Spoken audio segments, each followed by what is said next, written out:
All right. LDW MMA is your boy Coach Sheldon Harrison. You're live on the Coach Sheldon Harrison Combat Sports Show live. Okay, guys, I got some catching up to do. I am behind, okay? I got to catch up on some of these Bellator fights, and it was crazy, man. I had a couple of the Bellator ladies, man, and, they told me that, Coach, I know you're biased, man, but, seem like the only fighters you've been talking about lately are the UFC fighters. So, guys, that ought to tell you what we've been doing on this channel. Definitely the ladies, they watch the channel. And so, now I definitely got to keep up with the Bellator ladies, man. I got to. I'm going to be honest with y'all. I like this girl, Camila Rivarola. I like this kid. Well, she's not a kid, but I like this girl. She definitely, man, has a beautiful, just system of striking. I love it, man. I love it. I just want Camila Rivarola, man, to really avoid, takedown defense was a thing for her in this fight. When I tell you I like this fighter, I really like this fighter.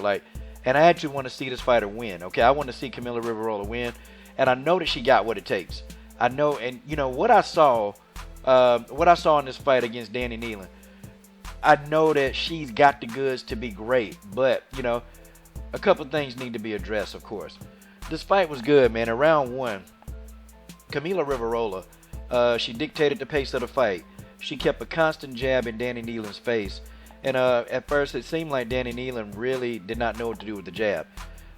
She didn't have a clue, and she kept trying to make adjustments. She kept walking into the 1-2 of Camila Rivarola. And I thought Camila Rivarola fought a flawless first round, until she got taken down toward the very end of the round. And then I started seeing a hole in Camila Rivarola's game. It's the ground, okay? Her takedown defense is suspect to me, okay? It's very suspect.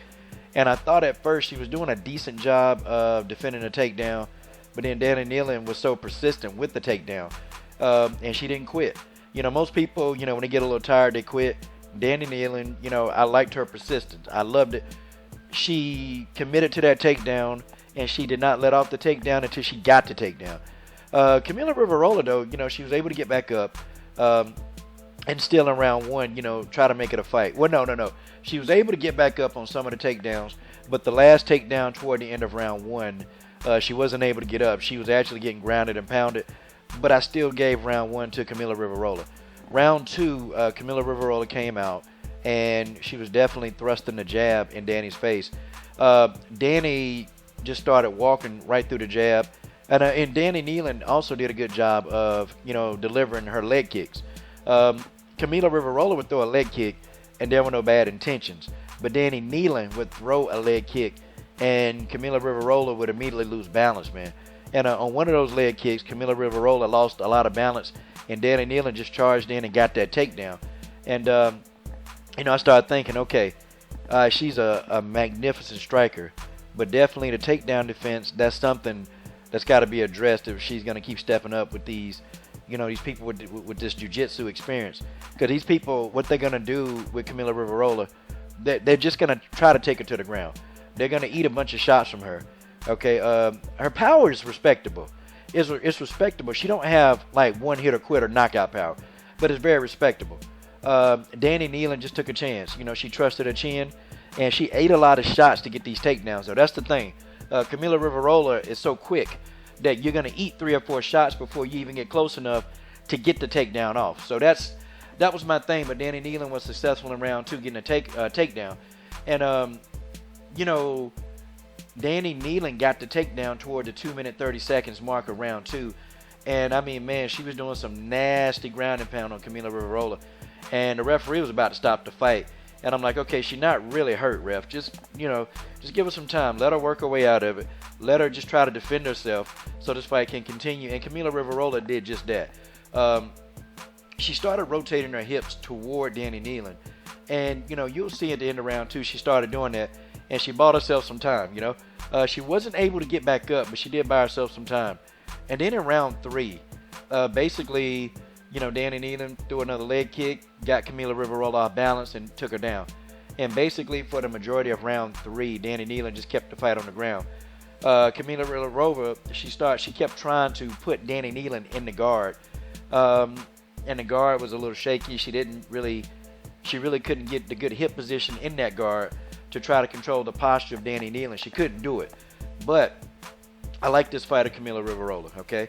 Now, she ended up losing the fight. You know, she ended up losing the fight. And one judge gave every round to Danni Neilan, which I can't understand that. I had it 2-1, okay, for Danni Neilan. But I like this fighter, Camila Rivarola, okay? She's got the swagger that's needed to be a star. She's got the stand-up that's needed and the exciting style of fighting. Her style is very entertaining. It's exciting. She's got that style. All she needs to do is to be able to defend a takedown, or hell, do some takedowns of her own, you know? If she can get that under control, Camila Rivarola can actually be a star. And when I don't use the word star with a lot of fighters, but this fighter got the goods, man. She got the goods. But that one hole in her game, and that's takedown defense and ground game, that's going to be an Achilles heel. And every fighter, every time she fight in Bellator, they're going to try to exploit that. But I'm going to support this fighter, okay? I'm going to support, and, you know, hopefully I can even reach out and, you know, to see, you know, what her thought process was in this fight. Shout out to Danni Neilan, though, for winning this fight. Definitely a good fight and a very strong performance. And this was Danni Neilan's pro debut, man. And also, let's talk about Danni Neilan. You know, Danni Neilan, she kept her composure, man, because in round one, she was getting pieced up, man. She was getting pieced up. And, you know, for a fighter in their pro debut, it's really easy for a fighter in their pro debut to get discouraged, you know, to just almost give up. And I've seen fighters do it. I've seen fighters literally give up, and then they go into survival mode to get to the end of the fight. But Danni Neilan, she didn't do that. She kept her composure. She stuck to the game plan. She continued to cut off the octagon very, very well. She cut off that octagon, and she committed to her takedowns. And so Danni Neilan is to be commended, okay, for a job well done. And, you know, I had it 2-1 for Danni Neilan. You guys tell me what you think. It's your boy, Coach Sheldon Harrison. I'm done. What are you waiting on? Support the best women's MMA platform on YouTube.